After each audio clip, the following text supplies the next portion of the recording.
Bonjour, vous regardez Tesla Geek. Aujourd'hui, je suis pas très loin de la maison.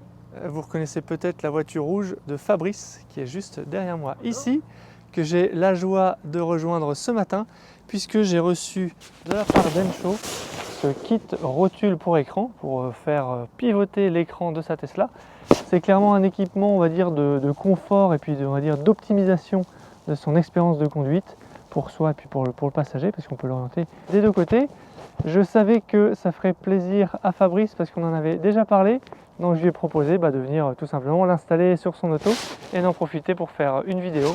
Ça m'a été envoyé par Ansho, donc merci à eux. Bien sûr, vous retrouverez un code promo, normalement, si je me rappelle bien, Tesla Geek, le code promo pour avoir 15% de remise sur Ansho. Voilà, j'incrusterai le bon code et la bonne remise. Je sais que la remise change en fonction de la période. Au niveau des fêtes, c'est plutôt 25%, mais c'est le même code. On est donc sous ce beau soleil du nord de la France ce matin pour monter cela.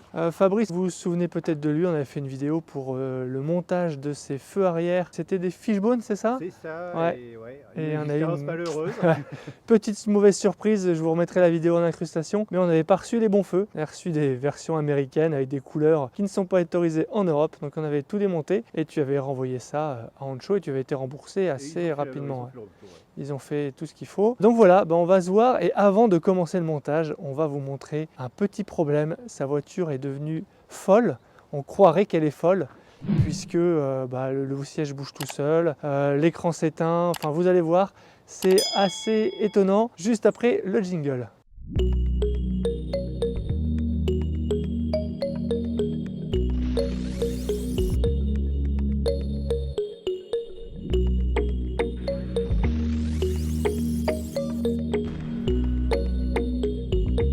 Allez, on va essayer de faire une petite démo. Quand on ouvre la porte, l'écran s'allume. Donc là, l'écran s'est bien allumé quand on ouvre la porte. On s'assoit.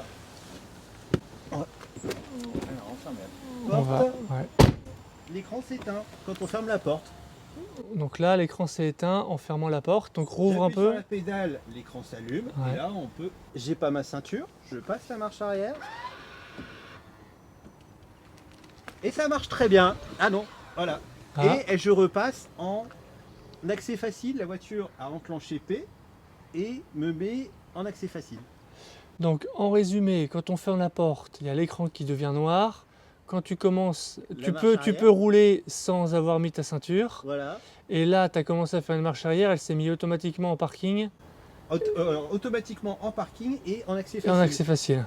Et si tu passes la marche avant, qu'est-ce qu'on a? Donc là, on se remet. Je pense que ça fonctionne. Voilà, pas de problème. Mais tu peux rouler sans. Ah. Et Non. là, ok. Voilà. Et là, tu n'as rien fait au niveau des pédales. Hein. Je juste accéléré pour avancer. J'ai rien touché. De toute façon, je repasse en accès facile et je repasse en P sans avoir rien touché. Ouais, alors là, pour le moment, tu n'avais pas mis ta ceinture. Voilà. Si j'ai la ceinture, ça va. Tu disais aussi, alors là, on va peut-être pas faire la démo, mais que ton téléphone. Voilà, le téléphone ne se connecte plus. J'ai essayé de oublier le téléphone. En fait, on peut oublier l'appareil pour le réassocier. Je l'ai fait, ça n'a rien changé. J'ai aussi fait dans le téléphone. Ça, je comprends pas non plus. Donc, je vais demander à Tesla ce qui se passe, quoi. Je vais faire une demande d'intervention. Alors, est-ce que vous pensez que la Tesla de Fabrice est ensorcelée, qu'elle a subi un mauvais bug, qu'elle a reçu un virus? Ah, donc c'est un marabout que je dois voir. C'est peut-être un marabout. Alors moi, je vais vous dire que j'ai une piste. Je pense avoir identifié le problème. Je vous donnerai la réponse en fin de vidéo. Ça vous laisse le temps aussi d'y réfléchir et de trouver peut-être une piste qui expliquerait ce problème. Allez, on va passer à l'installation et puis je vous donnerai mon idée en fin de vidéo. Première chose avant d'installer la rotule, c'est déjà de faire de la place. Donc on va reculer les deux sièges à fond, histoire d'être plus à l'aise pour travailler, parce qu'il va falloir forcément démonter l'écran qui est là. On a prévu aussi une petite serviette pour poser l'écran délicatement sans l'abîmer. Et puis voilà. Alors par mesure de sécurité, on va tout de suite aller dans sécurité et couper l'alimentation. Voilà, couper l'alimentation. Voilà. Là on entend bien que toute la ventilation s'arrête. Et après on va attendre le clonk, ça arrive dans 2 minutes, 5 minutes. Un conseil aussi quand vous coupez l'alimentation, laissez vitre ouverte et porte ouverte parce que vous pourriez avoir des problèmes ensuite pour rejoindre le véhicule. Donc il faut toujours garder un accès. Je vous propose de commencer par le déballage, présentation du produit. Donc tout vient dans cette petite boîte. On a une notice d'utilisation avec description du contenu de la boîte. On va voir un certain nombre d'outils pour justement le montage. On a la rotule qui est vraiment cet élément-là, qui est en aluminium assez costaud, vous verrez. Donc en fait l'écran on va le démonter, on va venir installer ça sur la partie de fixation de l'écran sur le tableau de bord et on va venir fixer l'écran ici ou l'inverse, vous verrez. On a ici des caches en plastique pour venir habiller cette rotule puisque d'origine elle n'y est pas, donc on a un peu plus de volume à mettre. On a d'autres outils et ici on a deux caches pour la sonde de température, un pour les modèles Y et modèle 3 de 2021 et plus, et un autre pour les modèles 3 avant 2021. Et ensuite on a toutes les étapes qui sont détaillées. Je vais essayer de vous montrer ça ici. Voilà, donc avec des photos. On va essayer de suivre tout ça. Je pense que ça devrait aller. On a déjà vu des vidéos, donc on a révisé un petit peu. En dessous, avec cette protection en mousse, on retrouve ici la fameuse rotule. Hop. Donc vous voyez, c'est du costaud, c'est du solide et c'est tant mieux. Ici, on a, il me semble, deux vis. Et sur cette partie-là, on va avoir les outils dans cette petite pochette et les différents caches en plastique. Le premier ici, le deuxième là, et là on a encore autre chose. Là, ça doit être les capots de sonde de température. Voilà pour le contenu du paquet. C'est assez bien emballé, bien protégé, pas de souci. Et puis on va passer à l'installation et on a entendu le clong juste avant que je démarre la vidéo. Allez, on va commencer le démontage. Alors première étape, il y a un cache à retirer ici. Ouais. Voilà, donc on commence par enlever cette grille, si on y arrive. Ouais. Voilà. Hop, alors il y a la petite sonde de température apparemment, donc il y a besoin d'un outil pour l'enlever, j'ai l'impression. Donc ici on a la sonde de température, on a la fixation du câble qui est là. Si vous voulez l'enlever, il suffit d'appuyer ici pour que la fixation se défasse. Mais on n'a pas nécessairement besoin de ça, on va surtout enlever les vis qui sont ici de chaque côté. En forme d'étoile. En forme d'étoile, donc c'est du torx. Et on va du coup enlever du support, puisque ce support là on va plus l'utiliser, mais la sonde de température, on va venir la fixer avec l'une des pièces qui est livrée sur le kit. Bon, je vais laisser Fabrice un peu galérer, et puis je vous reprends juste après. Maintenant on a donc accès au-dessous de l'écran, et on peut donc s'attaquer aux deux vis, les deux grosses vis ici, pour venir enlever l'écran. N'hésitez pas à prendre de bons outils avec vous. Ce type de clé est quand même plus pratique que la pauvre clé plate que surtout vu comment c'était serré à la base. Bon, alors vous avez réfléchi un peu à son problème de voiture folle? Une petite piste? Moi je peux vous donner un indice, en tout cas ça a certainement facilité la pause qu'on est en train de faire. Peut-être que ça vous aide cet indice, peut-être pas. Vous me direz. En tout cas je vous laisse encore réfléchir. Donc là j'ai retiré les deux grosses vis et normalement l'écran, voilà. Alors moi j'ai un petit gadget en plus, c'est que j'ai une télécommande pour le klaxon qu'on avait posé au Gigatelier. Ah oui, en dessous là-bas. Voilà. Ah oui. Ok, c'est la boîte à sourire. Voilà. Pas mal, pas mal. Voilà. Si ce petit ustensile, cette boîte à sourire vous intéresse, vous pouvez aller sur la chaîne de Steph Tesla 3. C'est lui qui a participé avec JP de mémoire à l'élaboration de ce produit. Et donc vous aurez toutes les informations sur sa chaîne là-dessus.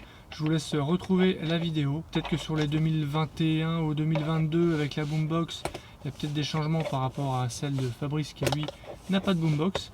En tout cas, voilà, si ce petit gadget rigolo vous intéresse, n'hésitez pas à aller faire un tour sur sa chaîne. Maintenant qu'on a posé délicatement l'écran, on va commencer par enlever cet habillage en plastique avec la clé Torx, il me semble, qui est fournie. On va prendre la nôtre si ça marche mieux, mais en tout cas là ça a l'air d'aller. Celles-là, elles sont pas trop fixées difficilement, ça va. Et une fois qu'on aura enlevé les vis, donc on pourra enlever le carter en plastique et on aura plus facilement accès au câble d'alimentation pour le déconnecter. En toute logique, ce cache, on ne devrait plus en avoir besoin puisqu'on va le remplacer par un autre habillage vu que la rotule aura pris la place ici. Et donc maintenant, on doit pouvoir déconnecter le câble. Voilà. Non. Donc, il est sur le côté. Et ça vient sur les côtés. Non, il n'y a pas l'air. On dirait que là, on peut appuyer. Ah. A few moments later. La petite pointe à enlever, c'est celle, enfin enlever, appuyer. Il faut presser ici pour le ramener vers ce corps-là et après on peut le tirer. Mais par contre, il faut vraiment appuyer à fond parce qu'il faut bouge appuyer pas à beaucoup, fond. Ouais. Parce qu'en fait, il est pris à ce niveau-là. Hein. Ouais, il est vraiment loin. Le levier est trop. Ouais. Voilà. Ce que propose Ancho dans la notice, c'est d'utiliser le petit capot ici en mousse pour venir poser l'écran délicatement là. Donc maintenant, on vient insérer la rotule en lieu et place de la fixation de l'écran. Et on remet les deux grosses vis. Enfin, ouais, ici. Réutilisation des deux vis. Voilà, qu'on a enlevé juste avant. 2 hours later. Non, c'est pas celle-là. C'est pas celle-là. C'est ces vis-là. Ouais. Voilà. Toi, le mec est vraiment pas bricoleur du tout. Bon, je vous conseille d'être deux de toute manière pour faire ce montage. Avec un copain bricoleur qui a les bons outils et. 12 seconds later.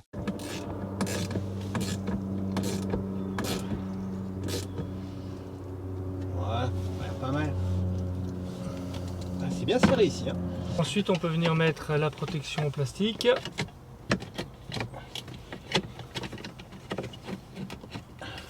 Faut le prendre en dessous aussi. Non, il faut aller le prendre en dessous d'abord.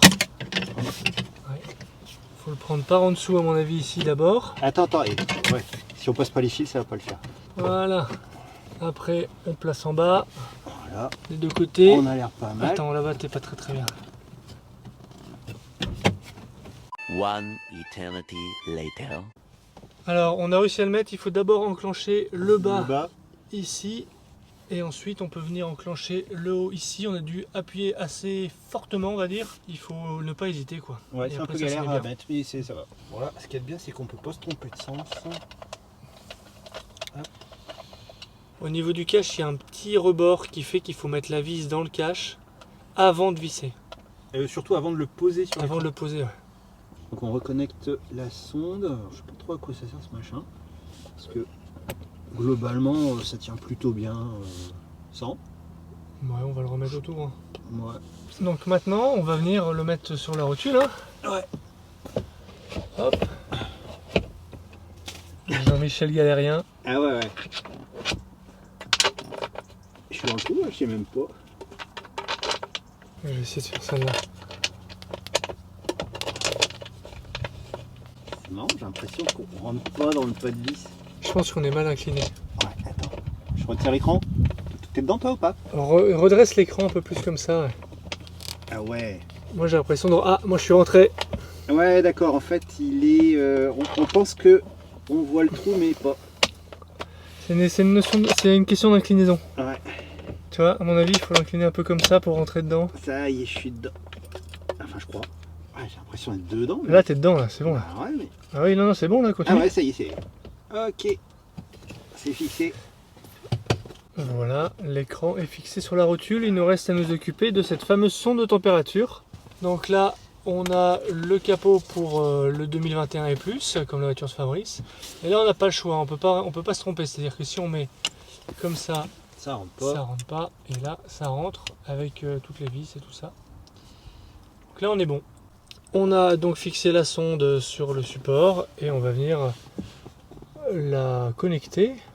Je dirais comme ça. Ouais, voilà. hop. Et maintenant qu'on l'a fait, il faut voir comment on fixe ça ici. Ça vient ici tout simplement. Oh bah la forme est faite. Faut le clipser dedans tout juste.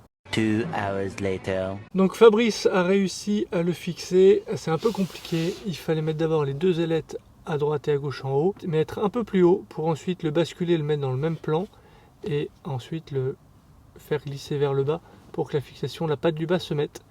Allez, on passe à l'étape suivante. Eh bien en fait, des étapes suivantes, il n'y en avait pas. En fait, j'ai été amené à en discuter avec Charles parce que je l'ai vu au Gigatelier et j'ai trouvé ça super pratique.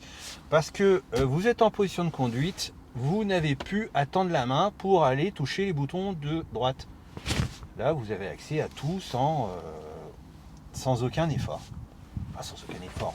C'est pas un effort non plus délirant, mais sans avoir à bouger. Alors vas-y, montre-nous un peu comment l'écran bouge. On peut l'orienter au bas, gauche, droite. Ok, Voilà. parfait. Bon, Et c'est toi, surtout le gauche-droite qui est intéressant, hein, mais disons que s'il y a un reflet, hop, quand tu es sur autoroute et que tu as le soleil en pleine poire, ça peut changer. Alors seul peut-être inconvénient, c'est que l'écran est un peu plus bas qu'avant. Alors, par contre, on peut avoir aussi, quand on a un peu bu, Ouais, là il est complètement intérieur. L'inconvénient entre guillemets, c'est qu'il est un peu plus bas, donc on voit peut-être moins les écrans des smartphones qui sont posés. ah oui, bon, oui. C'est peut-être ça le seul inconvénient. Ouais. Effectivement, c'est vrai qu'il est beaucoup plus bas. Tu le diriges un peu vers moi je suis passager là. Hop. Ah, il est vraiment mais complètement face à moi en fait. Il est, ouais, je peux le mettre vraiment parfaitement face à moi.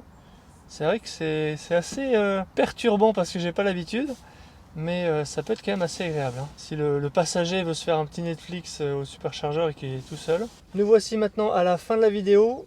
Je vais vous donner tout de suite ma théorie sur le problème de la voiture qui devient folle. En fait, je pense que tout simplement le capteur de poids sous le siège conducteur ne fonctionne plus. Donc quand Fabrice entre dans sa voiture, qu'il ouvre la porte, l'écran s'allume, mais quand il vient s'asseoir et que la voiture du coup ne pense qu'il n'est pas là, il vient fermer la porte, la voiture pense qu'il n'y a personne sur le siège conducteur, et du coup la voiture éteint l'écran.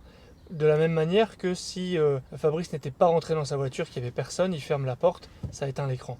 Donc ça c'est une premier argument qui vient confirmer, je pense, cette hypothèse-là. Par rapport à ton téléphone qui se synchronise plus, de la même manière, quand il n'y a personne dans la voiture, je pense, ne synchronise pas le téléphone, voilà, elle dit il n'y a personne, donc je coupe le Bluetooth d'une Voilà. certaine manière, ou tout du moins la connectivité téléphone. Et la dernière chose, c'était sur la démo que tu as fait en roulant. Voilà. Je En pense marche arrière, qu'il y a elle une se met en sécurité. Ouais. Et en marche avant, par contre, elle se met pas en sécurité, mais... Ouais, elle doit considérer que en marche arrière, c'est dangereux. Pas de personne au volant, Voilà. donc à partir d'une certaine vitesse, elle bloque. Et elle pense qu'il n'y a personne, donc elle met l'accès facile. Parce qu'on a vu que ton volant se remontait, ton siège se reculait. Et puis quand tu avances, là elle se dit quand même, il y a quelqu'un qui fait avancer, il y a une pression sur l'accélérateur, donc faut croire qu'elle veut bien. Et puis qu'est-ce qu'on a vu d'autre? Elle bip pas pour la ceinture, parce qu'elle considère qu'il n'y a personne sur le siège, donc il n'y a pas besoin d'avoir une ceinture. Alors que moi qui suis... côté passager, moi je suis détecté, donc elle bip pour la ceinture que j'avais pas mise. Donc il va prendre rendez-vous dans l'app sur la partie entretien pour avoir un rendez-vous là-dessus, et puis tu pourras me tenir au courant, voir si mon diagnostic est le bon. En tout cas, ça nous a bien aidé pendant l'installation, puisque tu as pu faire toute l'installation sur ton siège sans que ça réveille la voiture après qu'on ait coupé l'alimentation. Voilà. Moi, dès que je me suis assis sur le siège passager, ça a rallumé la voiture. Passons maintenant tout de suite à la conclusion de cette vidéo sur ce produit. D'abord, qu'est-ce que tu as pensé de l'installation? Est-ce que tu as trouvé ça facile? Je suis pas bricoleur. On a un petit peu galéré par moment. Enfin, j'ai un petit peu galéré. Heureusement que tu étais là. Je pense qu'effectivement, si vous n'êtes pas bricoleur du tout, être à deux, ça sera un plus. Après, sur le produit, c'est qualitatif, c'est métal, c'est beau, ça finit bien. On a vu derrière ce que ça donnait, ça finit bien, l'habillage est bien. Et moi, je suis très ravi d'avoir cet écran qui pivote. Merci Charles. Avec plaisir. Moi, petit débrief de l'installation. Je trouve que la notice... On a pas mal de photos. Oui. Par contre, elle est en anglais. C'est vrai que les termes un peu techniques, on les connaît pas forcément. Voilà. Donc, c'est pas forcément facile à traduire. Mais en fait, c'est assez. On comprend vite ce qu'il y a à faire. Voilà. Intuitif. C'est assez intuitif parce que on voit ce qu'on doit brancher, on voit qu'il y a la rotule, qu'il y a un cache. Donc, on comprend assez rapidement ce qu'on doit faire. On a finalement juste à suivre les photos pour voir l'ordre. Oui. Et après, on comprend vite Stressez que pas, tout est là, il y a toutes les pièces, tout s'emboîte, tout se déboîte comme il faut, mais faut parfois chercher un petit peu, faut rester calme, zen. Nous, il y a peut-être deux outils qui étaient fournis avec et qui sont pas terribles. Il y a celui qu'on a utilisé pour défixer l'écran. Ouais. On a préféré prendre ma petite parce qu'il est trop clé à cliquer parce qu'il était voilà. Et il y a aussi une clé Torx. Un peu grosse. Alors la clé Torx qui est pas forcément à la bonne taille et je dirais qu'il faut une clé à cliquer pour aller chercher les vis en dessous quoi. Ouais. Donc voilà, donc prévoyez quand même une petite... Vos outils perso, ouais. Voilà, les outils perso. Ne comptez pas 100% sur ce fourni, c'est quand même bien qu'ils fournissent. Oui. Mais voilà, c'était... C'est pas top. Voilà. Et maintenant qu'on l'a mis, côté utilisation, là on a fait un petit tour de pâté de maison. Ah bah super. Tu étais déjà de façon convaincu Moi avant j'étais même de convaincu l'installer. avant de l'installer, oui, donc il n'y a pas de souci là-dessus, puisque j'avais eu l'occasion de le voir et la voir c'est encore mieux. Moi, je trouve que le produit est quand même assez qualitatif, les finitions sont pas mal. Il y avait eu des versions précédentes où on avait un genre de soufflet En cuir, ouais, c'est en faux celui-là que cuir. j'avais vu, oui. Que je trouve moins joli. Celui-là, je trouve qu'il est quand même mieux fini. C'est solide, hein, quand on bouge l'écran, on sent que c'est costaud. Il ne faudrait pas que ça bouge pendant la conduite ou que sur un dos d'âne, ça vienne bouger l'écran. Non, là, c'est quand même c'est à la fois solide, mais en même temps pas difficile à manipuler. Il y a vraiment la bonne friction qu'il faut. C'est bien ferme, ça bouge pas. Faut y aller à deux mains pour le bouger, quoi. Bah, à une main, on y arrive, hein, mais voilà. ça bougera pas. Du coup, une installation plutôt sympathique avec Fabrice. Fabrice est super content de sa rotule. Moi, je suis content de lui avoir permis d'avoir ce produit. Si ce produit vous intéresse, n'hésitez pas à aller faire un tour sur le site de Dancho et d'utiliser mon code TeslaGeek pour avoir une remise. Voilà, j'espère que cette vidéo vous a plu. N'hésitez pas à aller faire un tour sur le catalogue Dancho. Ils ont de plus en plus de choses avec des écrans secondaires. Ils ont aussi l'écran pour les places arrière qui est tout récent, qui permet de contrôler le son et de contrôler aussi la ventilation. Donc voilà, il y a ce produit-là. Ils ont vraiment énormément de produits. C'est un peu les référents dans la customisation, personnalisation de Tesla. Ils ont vraiment beaucoup de choses. Donc n'hésitez pas à aller y faire un tour. N'hésitez pas non plus à aller voir mon site teslageek.fr pour voir une sélection d'accessoires et de bons plans. Abonnez-vous pour ne pas rater mes prochaines vidéos. J'espère que celle-ci vous a plu avec Fabrice. Merci beaucoup pour ce moment, cette petite matinée passée ensemble. Et puis ce sera tout. Je vous dis à bientôt pour une prochaine vidéo. Au revoir. Salut! Si tu as aimé cette vidéo ou que tu veux soutenir la chaîne, mets un like. Tu peux t'abonner pour recevoir les notifications de mes prochaines vidéos et aider la chaîne à être mieux référencée. N'hésite pas à donner ton avis en commentaire. À bientôt!